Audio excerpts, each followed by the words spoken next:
Listen up, get ready, I'm not gonna take no more. There's a revolution, a revelation going on in my soul.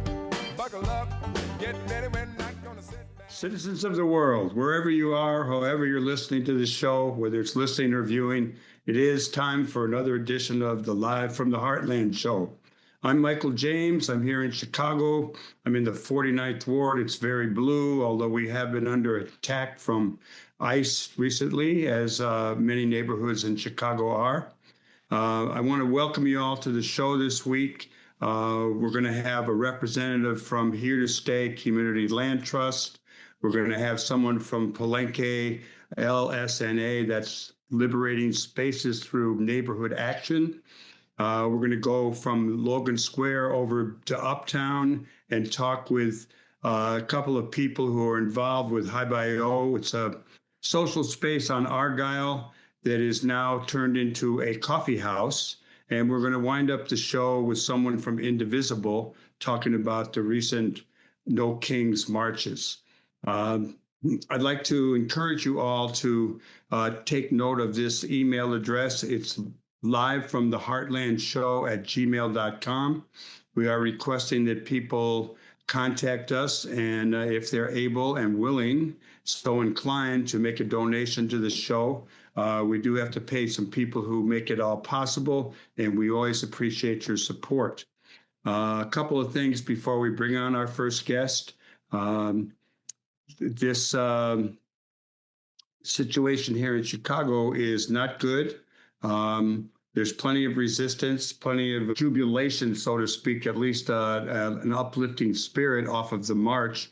But we do have ICE running around in a lot of neighborhoods.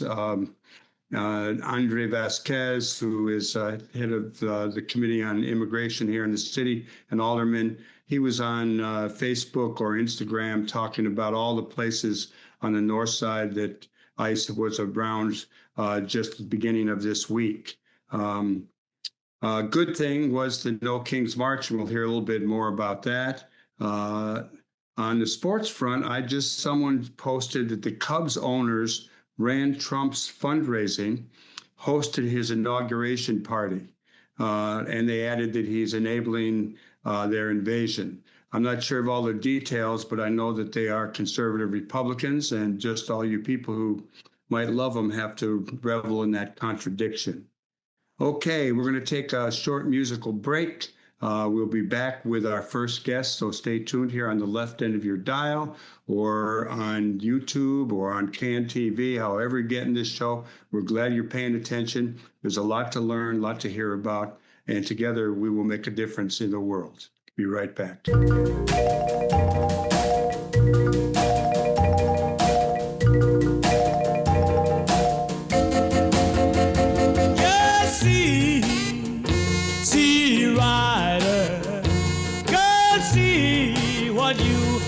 Done. Yes, yes, yes. See, Ryder, see what you has done. Girl, you made me love you. Now your man has come. Well, I'm going away, baby.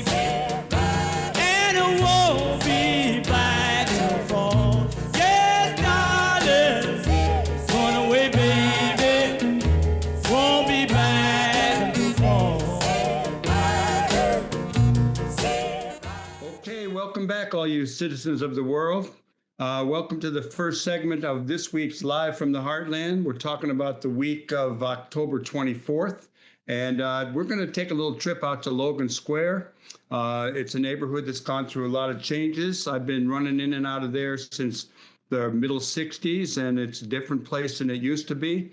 I'm accompanied now by my good pal, the Professor Euan Hague, and he's also an academic dean at DePaul. And he has got two young activists to join us today. I don't know if I'll get the names correct, but we have Mia Carbajal and we have Susan Yanun. Welcome to both of you. And one of you is with a group, a community land trust dedicated to affordable housing called Here to Stay. And Susan is with LSNA, Palenque LSNA, and that's for Liberating Spaces Through Neighborhood Action. We like that. So hello to you, Euan, and hello to both of you. Welcome to the show. How about starting us off, Euan?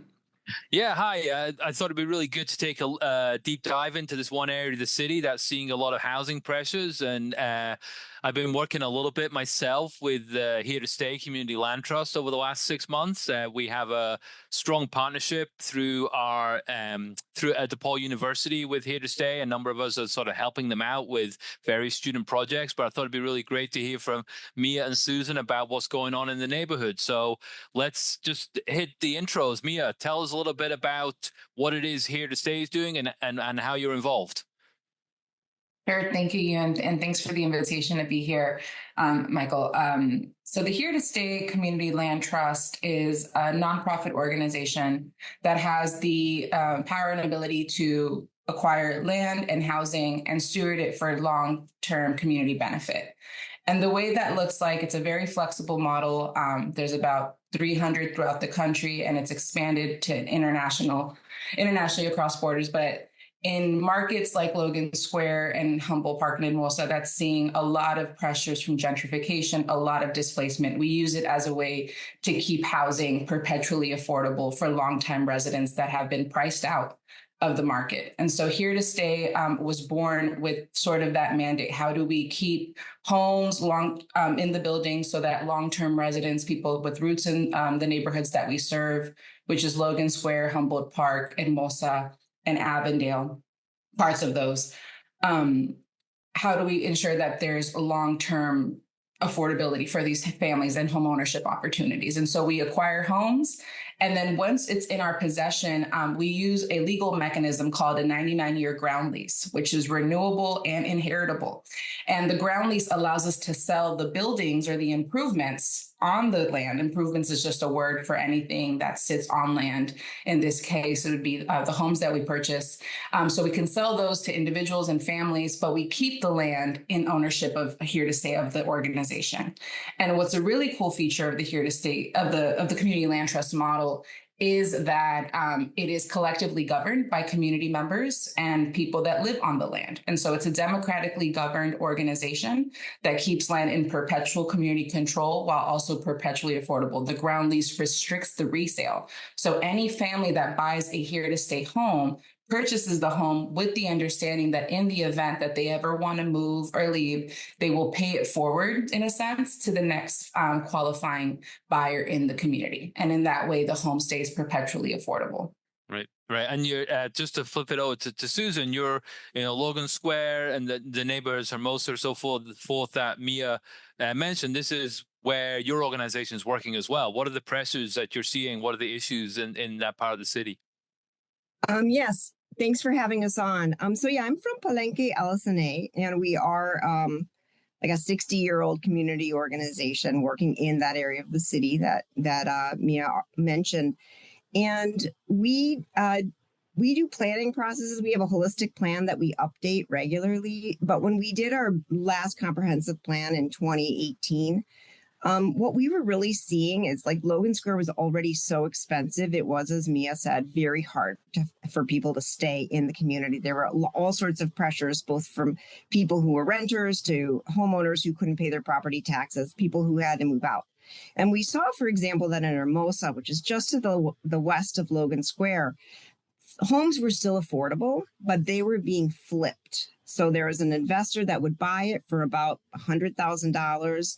And then less than a year later, they would be on the market for $320,000. And so people who would have been able to buy a $100,000 home, people in our community, because they were competing with a cash buyer who didn't even need a mortgage, they could just do it from one day to the next.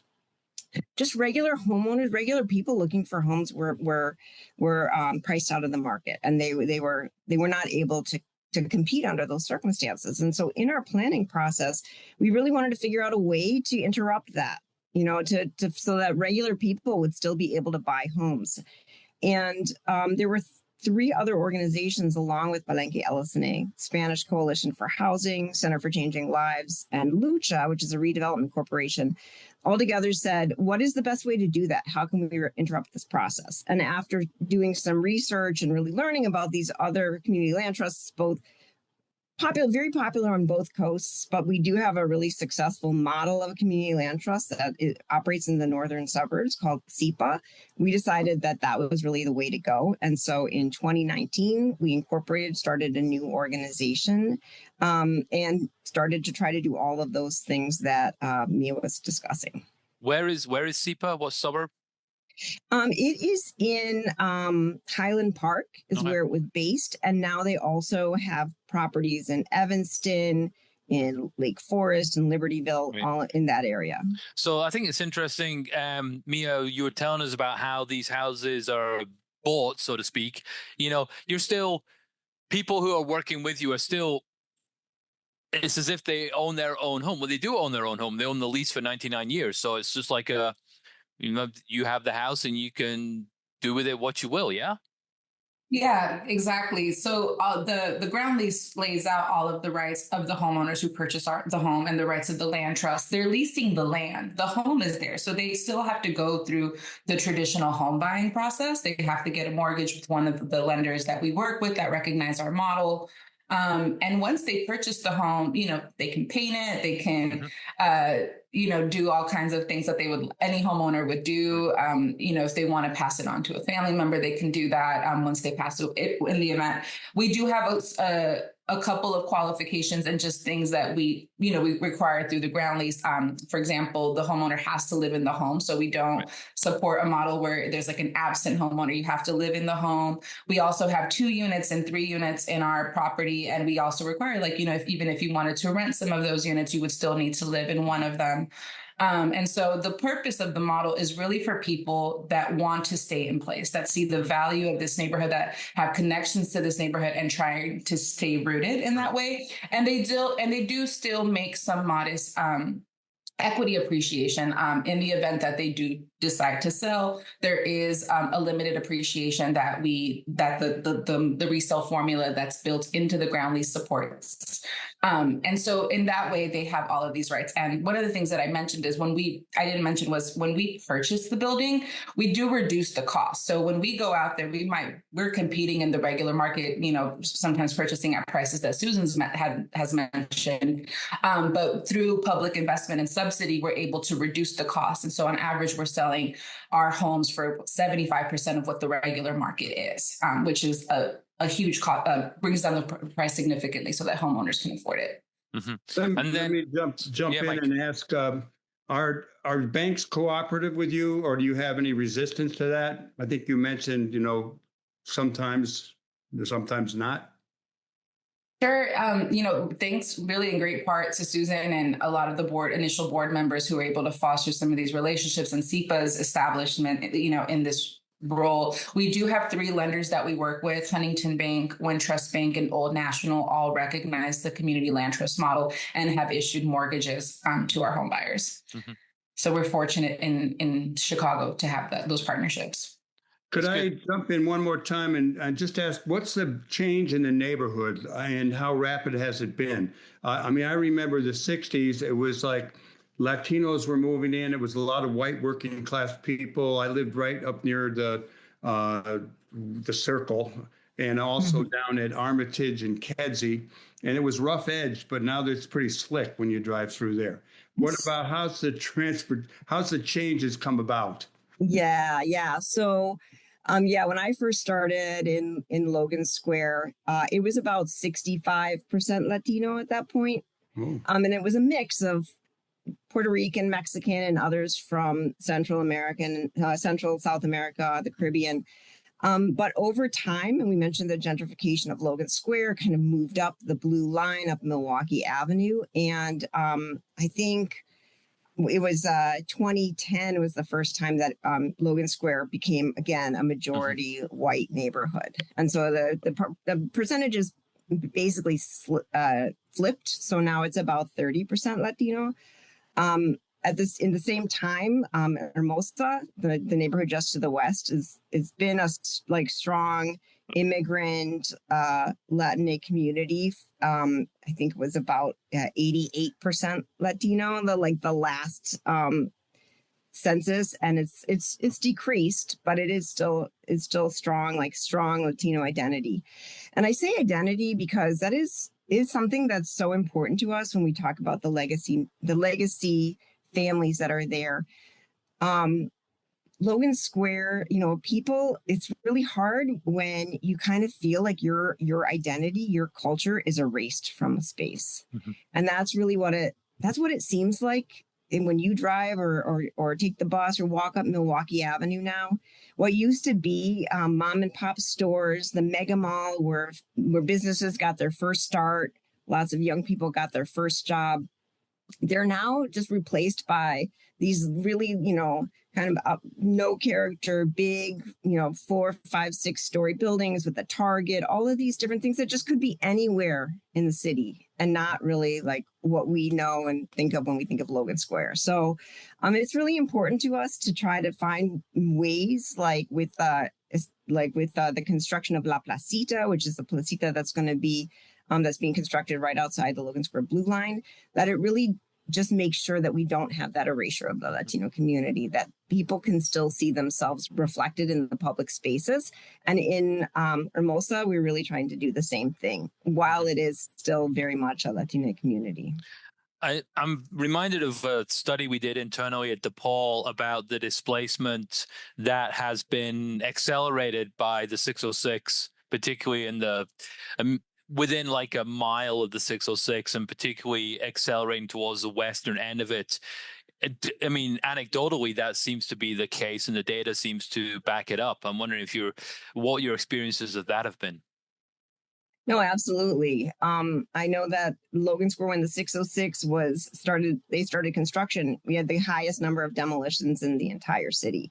And again, so naturally occurring 2 and 3 flats where they were affordable, a homeowner lived there and then rented it out to a relative or just a friend. And it was naturally occurring. Those were being torn down or completely gutted and just made into single family homes that were like $1 million plus homes along the 606. So we have done things as part of Palenque LSNA where I work to mitigate that by having a preservation, like a tear down ordinance. We started the Northwest Side Preservation Ordinance, which really puts a steep price on demolitions. So people have to really take that into consideration if they want to demolish a 2 or 3 flat in the area. So I think that those are some of the things that have helped.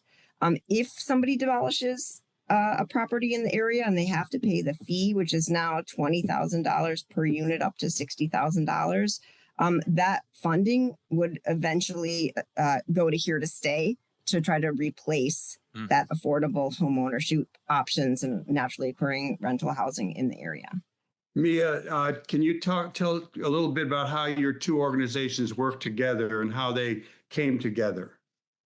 Yeah, so Palenque LSNA is one of our founding members, and I often call it our organizing arm. It's so rare, I think, for community land trusts that have to often do the advocacy and the education, right? Teaching public officials, teaching banks, teaching all these partners what the model is.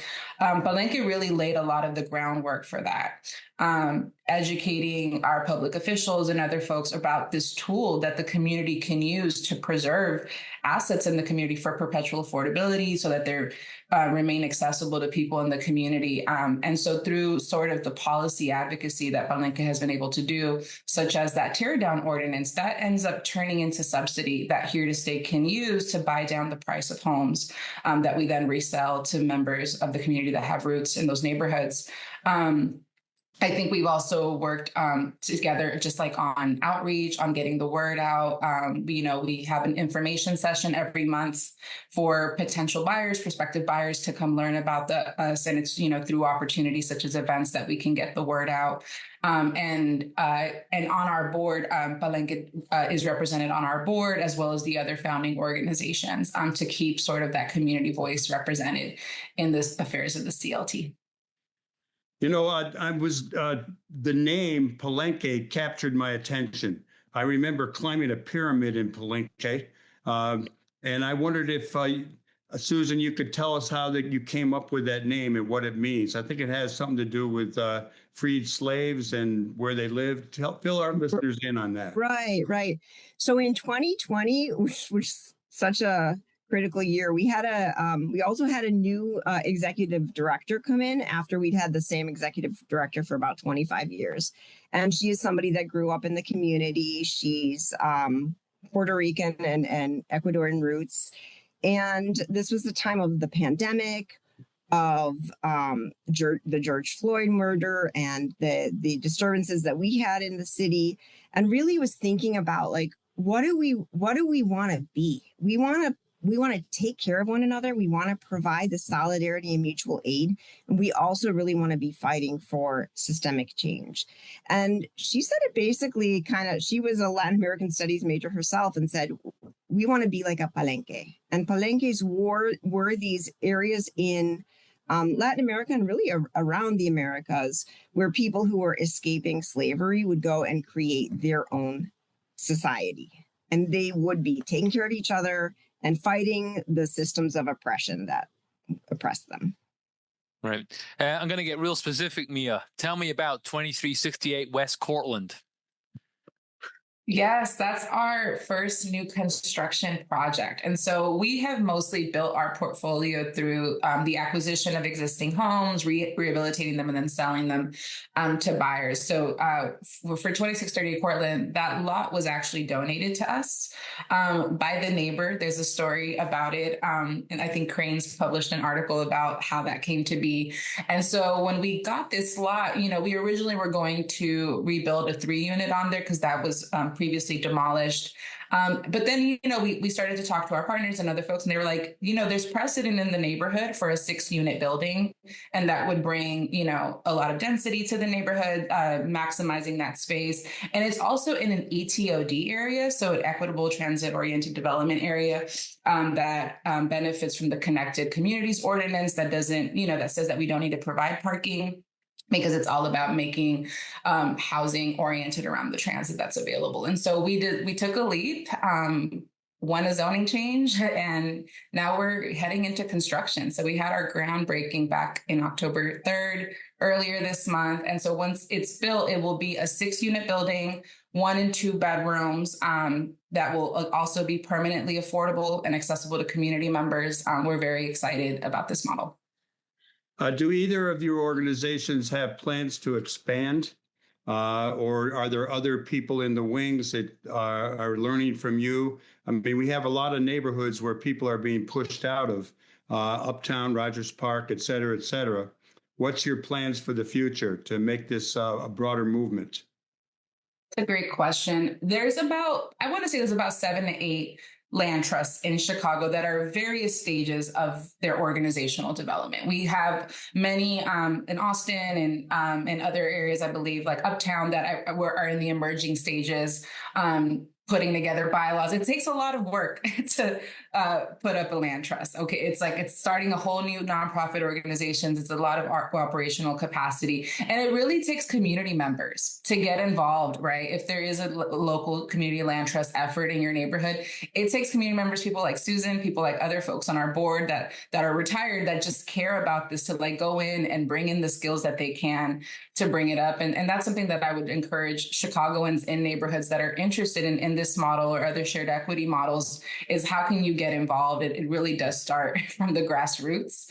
But there are different efforts, different stages, and we try to be a mentor. We try to support other land trusts. We're always available. We're always, letting folks see our pro formas, our different documents to try to support their efforts to try to lift up a land trust. We got a couple minutes left. Susan, how can people find out more about Palenque? Well, I mean, for Palenque, you can go to our website, palenquelSNA.org. For Here to Stay, it's Here to Stay. Is it Here to Stay CLT.org? Yes. And yeah, we just encourage people to go to the websites, learn more. I agree. Just like we learned so much from SEPA and others who've come before us, Here to Stay is incredibly generous with their time and trying to spread the model. It really is such a beautiful, democratic, and great model for all sorts of communities, not just gentrifying and high-income communities, but in other ways, which we didn't even get into, all sorts of communities. So we ask that you, go give us a call, look at the website, and there are plenty of ways to get involved in your own community or in ours. We are also about community building. I want to thank you both, Mia and Susan, for joining us. I really want to thank Euan for also joining us and making this interview happen. And everyone else out there who is listening or viewing the show, stay tuned. We're going to take a musical break, and we'll be right back with more Live from the Heartland for the week of October 24th. Stay tuned here on the left end of your dial or however you're getting the show.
Welcome back to Live from the Heartland for the week of the 24th of October. And we have been in Logan Square, and now we're going to jump over to Uptown, the first neighborhood I ever lived in when I'm in Chicago. And I've got two fellows who are real active in Uptown, particularly up on Argyle Street. I'm just getting to know both of them, Tran and Jefferson Mock. And welcome, fellas. How are you doing today?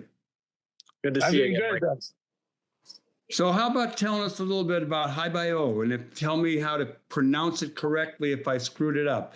I was by your space one time when Jefferson arranged for a photo exhibit and a short talk. It's a neighborhood that I go way back with, having been involved with a group in Uptown called Joint Community Union in the late 60s. And Argyle then was a pretty rough hillbilly-esque place with country music joints, gunfire, knife fights. It was something else. What's it like now, and what's going on?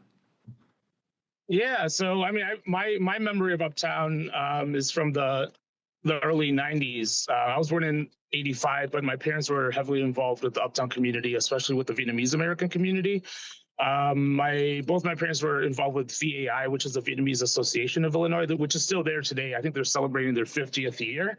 The area has changed significantly from my memory. It used to be, when I was there, and frequenting the community, it was predominantly, Southeast Asian, especially like after 75, with the end of the Vietnam War, a lot of influx of immigrant and refugees from Laos, Cambodia, Vietnam. So my dad settled there, and my parents actually re-met each other on Argyle Street after the refugee camps. So there's some significant history for me and my connection to the street. 30, 40 years on, the area has gentrified significantly. There's still the commercial corridor of Argyle, which is predominantly Pan-Asian now, which is called Asia on Argyle. But, a lot of people have been priced out, a lot of demographic changes, a lot of businesses have changed hands over the years. So that's kind of how HAIBAYÅ started, actually, with the other co-founder, who's my childhood friend, Jennifer Pham. Her father was actually the first Vietnamese business owner on the block. They had a pharmacy, which is still there today. But about 10 years ago or so, we reconnected, and we were like, hey, let's throw kind of a pop-up party, because we noticed that the area has changed, and a lot of people in our generation stopped coming to the neighborhood. So we wanted to kind of spark something to just draw people back to the neighborhood. So that's how it really started. We reconnected 10 years ago, but we didn't really start something until about 2018, 2019. We had around 10, 11 pop-up social parties. And, at first, we didn't really intend it to be so big, but hundreds of people came to these things. And it just kept growing and growing. And then, unfortunately, the pandemic hit. So we had to pivot. We did some mutual aid, food giveaways during the pandemic. We had initiatives to support local businesses, restaurants, as well as people, seeking food during the pandemic. But when things started opening up again, we kind of refocused on kind of the event planning. So we did more cultural events. We were lucky enough to get grants from the Department of Cultural Affairs and special events for 2 years. And we did about 4 cultural festivals on Argyle Street just to celebrate our culture, our heritage, our history within the area.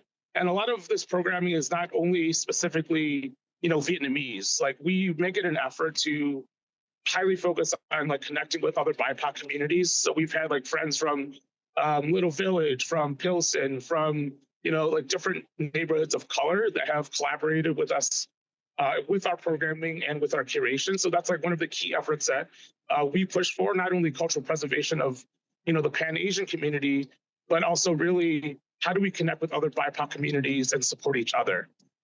So that was kind of the birth of HAIBAYÅ. And now we're a cafe. We're lucky enough to get a different grant in partnership with Q Ideas Plant Shop, which is a legacy business on the block. Ellen, who's the owner, she took it over from her family, and we came together, got a grant to redevelop the space and reimagine the space as kind of a social enterprise, not only a nonprofit cultural events, cultural preservation organization, but also, the cafe aspect, and which I think, Michael, you know a lot about because you had you were one of the pioneers, especially on the north side, for a similar space like this. So it's inspiration to be here and talk to you today.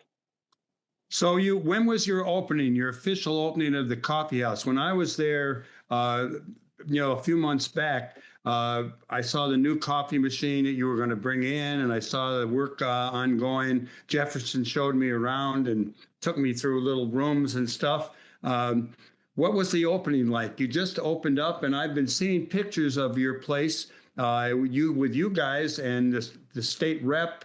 I don't know about the alderman. I've seen pictures with the governor. Fill us in on opening day and what led to that, and the kind of support you're getting from, at least for the photograph ops, from these elected officials. Oh yeah. So like we've been functioning like within this space already for the last year and a half.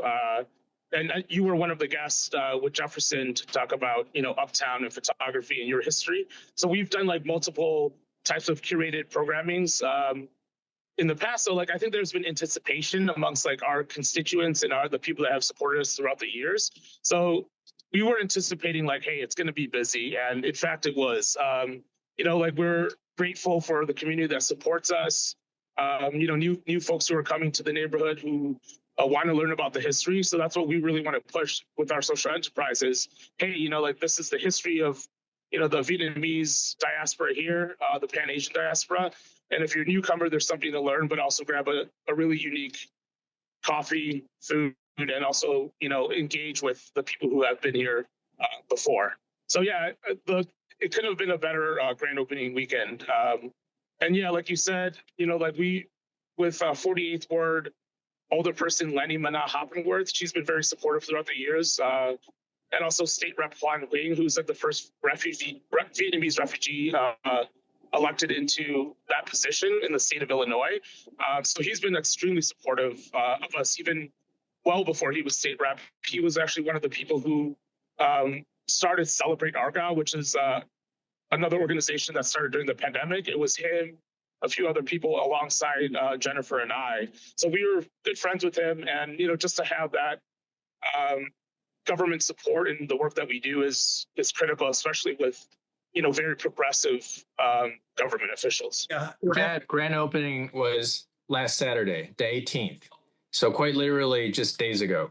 We had the ribbon cutting with the elected officials. We'll send you some of those photos if you can share them out. How about you got a camera there? Can you talk while you're walking around? Let me try to just give you a quick little tour. So this is really cafe space, history space, event space, kind of living museum. So that's the main entrance, and walking here in the hallway, these are exhibits and different pieces and articles and photos talking about the history of Argyle Street and the people that really contributed to its founding over the years. And then we have here a middle area. We like this table here a lot. And then we're here in the cafe space with our hardworking barista team. And then spinning over here, the sort of iconic yellow couch already. And then moving over here toward the outside, we have a wonderful patio space. It's a little bit cold, so it's not open today. But usually we have a lot of plants from our neighbor, Q Ideas, the plant shop that Hawk mentioned. And then we have a variety of different drinks, your very classic matcha and espresso drinks, but then also a lot of specials that are inspired by Southeast Asian flavors. Well, how about one of you guys giving us the address and then some website that people might take a look at? So the address is 1132 West Argyle in Uptown, and it's literally steps from the CTA stop, which just reopened a couple months ago. So you can get off right at Argyle and walk over. You can have lunch at one of the other businesses on the street first, and then come for your coffee fix. Lots of different ideas. We have cookies and sandwiches too. So if you want to just stop in and make it your one stop, spend an afternoon here, read a book, write that, great novel that you've been hoping to write for your life. Or someone can write a screenplay. Yeah. Any of those options are available. We pride ourselves on being versatile. Are there any events coming up that you want to plug? Yeah, so we do have an open mic night with Philippine Next and other Pan-Asian artists and creatives on November 6th from 6 to 8 p.m. I'm in discussion currently with the Foundation for Asian American Independent Media to host a short documentary about immigration, which is really important and critical in these times as we face ICE and this administration. So you could follow us on Instagram, which is HAIBAYÅ, HAI_BAYO for updated events, or you could check out our website, HAIBAYÅ, HAIBAYO.org. And then we also have a .com for the cafe menu. Well, Hawk, Tran, and Jefferson Mock, I'll see you soon. I'm coming by for a hit of that coffee and a little good discussion. Thanks for joining us on Live from the Heartland. Everybody stay tuned. We're going to be coming right back with someone from Indivisble for an update. I think it's Deb Rosenberg, and she's going to give us an update on the great march we had here in Chicago and some information about what's going on the ICE retaliation front. Be right back with more Live from the Heartland.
Citizens of the world, this is Live from the Heartland for the week of October 24th. I'm still Michael James, and I'm really glad that we have someone from Indivisble coming on.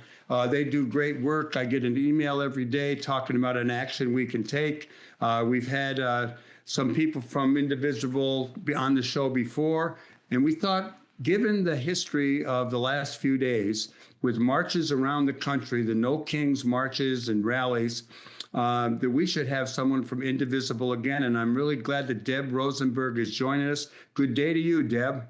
Hi, how are you? I'm good. How about giving us a little bit of a recap of what went on here in Chicago and even beyond, all across the country? Sure. Well, I mean, nationally, everybody is saying, because it's true, this was the biggest peaceful protest in American history, at least. So I'm more focused. I was so gratified and with what happened here in Chicago. So, of course, all eyes were on Chicago. So we felt a little special because of the horrific, we're an occupied city almost anyway, or they want us to be. And for sure, ICE is here and attacking our neighbors. And so we felt like it was really important for us to show up, for this community to show up. And we organized with that in mind. And so we had, we think it was about 250,000 people in Chicago. And then, of course, now there were events all around Chicago, too. There was a separate rally in Evanston and a rally in Naperville and a rally in Arlington Heights. So you count all those together, we probably had close to 300,000 people in the Chicago area out. And from my point of view, because I worked really hard on this, I have to say, not only did we get all those 300,000 people out there, this was a united collective action we had about 70 organizations that were not only endorsers, but who worked with us. We really, although Indivisble was the point organization, this was way more than Indivisble. And so we see that as equally important, is knowing how many partners we had with us in this event. Yeah, it was a wonderful event. The weather held. We were really happy about that. We had our fingers crossed about that. Yeah, it was great, and the CTA was packed. We came down. I was trying to get on the L before 11 because it was free, and I don't know who pulled that off, but we really we love our city, and we really love our CTA, and. The conductor or the driver kept saying, "There's another train behind us. There's another train. Don't jam in." But it was from Rogers Park on down. It was just packed. Yep. That was great. I've been to a lot of marches in my life. I spoke at a number of them, and I participated. This was really uplifting. And one of the things that I noted that you might want to comment on is earlier marches here in the city around Trump, basically. I saw a lot of white hairs, older people. I could identify with that these days. But one thing that hit me about the march the other day as we were all gathered at Butler Field, how many young people were there too, and families were there, young families and everything. It was really across the board age-wise. I think you're absolutely right, but I was also, it was to me more multiracial. It was everything. It was really, and in fact, I don't know if you heard this, but are you the usual chant of, tell me what democracy looks like. This is what it was getting changed in the crowd to tell me what Chicago looks like. This is what Chicago looks like, or even tell me what America looks like. This is what America looks like. So I just thought that was fabulous. It's really good. Yeah.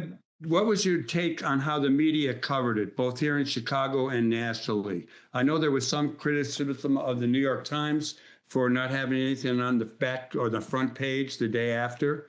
There was, I look at The Guardian, I look at Al Jazeera, a lot of things. What's your take on the media coverage of this great event? I mean, I think it was better than it was maybe 6 months ago when we did Hands Off Chicago.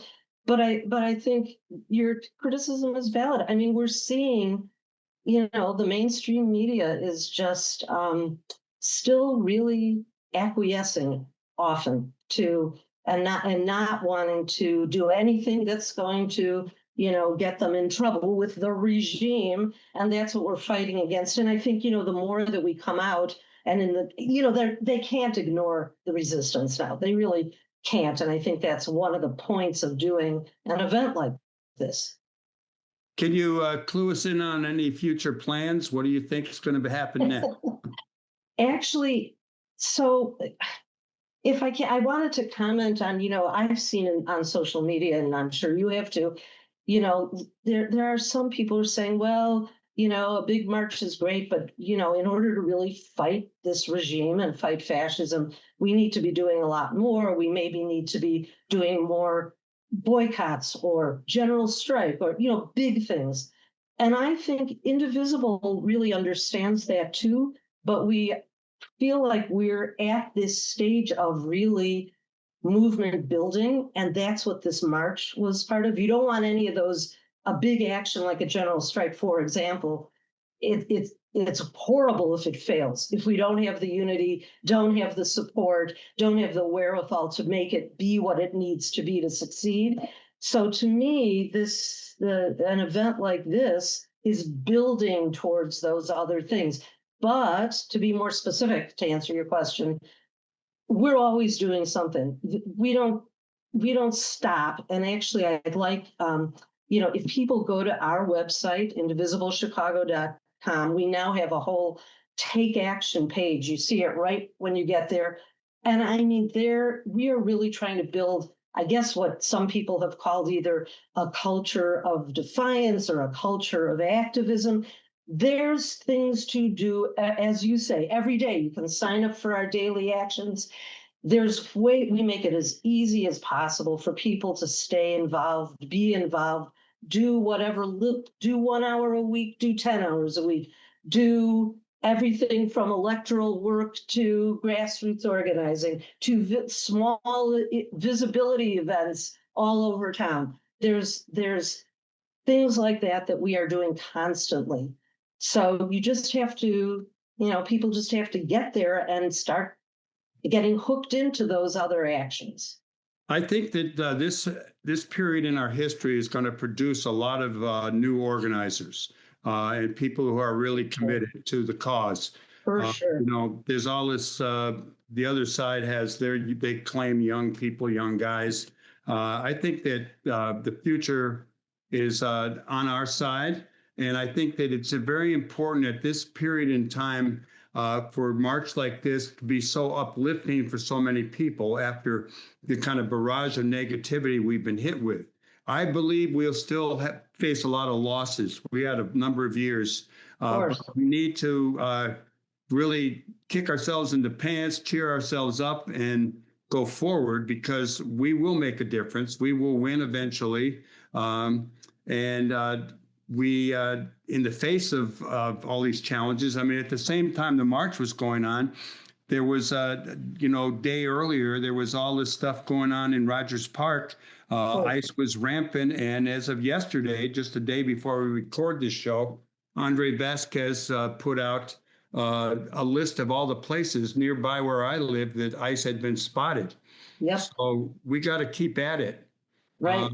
Absolutely. And actually, people should really, I know you know this, but the kinds of ongoing work now, given that situation, is people can get involved in the rapid response networks that are all over town. And if you don't feel you can do those kinds of really, closer contact with ICE kinds of events, there's mutual aid networks all over the city that people can get involved with, helping our neighbors stay safe. So we need to be doing that. And everybody needs to get their whistle. And everybody, right, I don't have one yet. I need my whistle. Yeah, I got to figure out where I got this from. Maria Haddon's office. Yeah. Mm-hmm. Let me just, I'm looking at some notes that were sent to me. Just, South Haven, Michigan, 4,000 people. Ipswich, 13,000. Bozeman, Montana, 58,000. It goes on and on. Yep. You guys did a great job of turning people out. Yeah. And again, we felt it was so important here, given our situation here. It was so important here to build power, and to show ourselves that we have power, and to for sure show the regime we have power, and we're not backing down. So, Deb Rosenberg, is there a particular date with something going to happen that you want to call people's attention to? Is there another march planned? There's no other big mobilization that I know of, but I mean, again, there's There's something called Disappeared in America that's happening the first weekend in November. That's a national it's going to be at Home Depots about, attacking day laborers union is about that. It's about doing vigils at courthouses. There's a whole lot of activities. Again, that's not Indivisible. It's a whole partnership of groups. Again, Indivisible is going to have a day of action. People should really think about joining our local chapters. I work citywide for Indivisible, but there's chapters in almost every neighborhood, and it, really helps you get involved with your community doing local work. And there's just stuff going on all the time. Deb, I really want to thank you for coming on live from the Heartland, and we'll have you or someone from Indivisible back when you have something you'd like to share or when we need another guest. Okay, everybody, we want to thank you for tuning in to Live from the Heartland for the week of the 24th. There's a lot of work to do out in the world. We would encourage you to support this show by going to Live from the Heartland show at gmail.com. I want to thank all of our guests today. The challenges are going to keep coming, and we, the people, are going to keep getting more aware and stronger. So do what you can. Do something every day. Call your representatives. Encourage them to take action. And we'll be back next week with more interesting guests. So all power to the people. Together we can make a difference and make things a whole lot better for a whole lot more people. See you next week. Thanks for tuning in.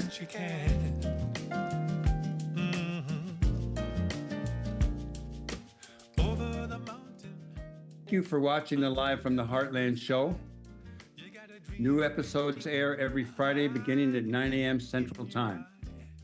Episodes air each following Thursday on CAN TV, 9 p.m.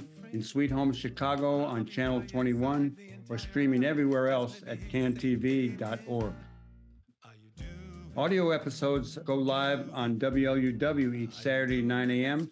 on the left end of your dial at 88.7 FM, or streaming everywhere worldwide at WLUW.org. They're available on Apple and Spotify podcasts by looking up Live from the Heartland on either platform, and are also broadcast on Lumpen Radio each Friday at 9 a.m. on 105.5 FM and streaming at lumpenradio.com. I'm Michael James, and I'm glad to have been your host. Until next time, remember, do good in the world because the world needs all the good that you do, that I do, that we do together. All power to the people. Over and out. Gone to limbo. Are you doing the best you can? Tell me, are you doing